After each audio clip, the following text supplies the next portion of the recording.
یوه ضروري او اهمه مسله یو ورور پوښتنه کړې وه چې آیا د زنانو دپاره و یو تعویزګر ته ورتلل په شریعت مقدسه کې څه حیثیت لري؟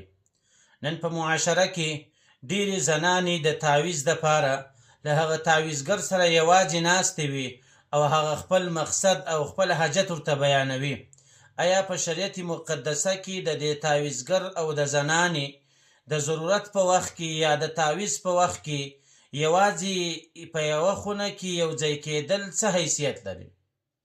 د دې مسئلې جواب دا دی چې په شریعت مقدسه کې د تعویزګر او د پردۍ ښځې یو ځای کېدل په یوه خونه کې که څه هم دا خپل حاجت ورته بیانوي، خپل مقصد ورته بیانوي، په شریعت مقدسه کې ناروا دی.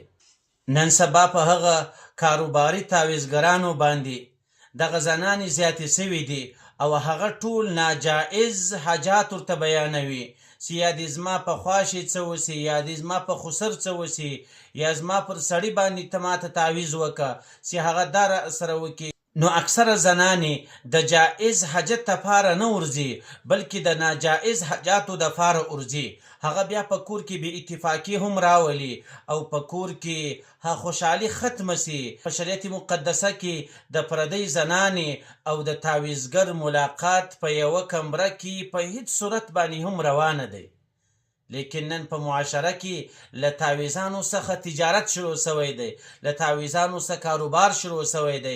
هر سړی په فرمایش باندې شیان غواړي، غیر شرعي او د حاجت دپاره نه بلکې د یو بند دپاره، د یو اثر دپاره، د یو جادو دپاره اکثره زنانې و تعویزګرانو ته ور روانې دي. نو د خدای دپاره تعویزګران دي هم دغه تجارت، دغه کاروبار، دغه حرامه ناسته چې له پردۍ زنانې سره دی کښېني دا باید زموږ ستاسو په معاشره کې پاته سي. نو له داسې ټګانو سره زموږ درخواست دی چې دغه څه پرېږدئ، له دغه ځای څخه ولاړ سئ، خپلو بچیانو ته حلاله نفقه، حلال رزق وګټئ. نن چې په معاشره کې د خلکو له تعویز او له دمه څخه بد سوي دي هغه د داسې خلکو په وجه باندې. دا رقم خلګه چې یوازې په کوټه کې ناست وي او هورجي بم یوه زنانه د ښه ځان برابر کړی وي، ښه ځان سره سم کړی وي.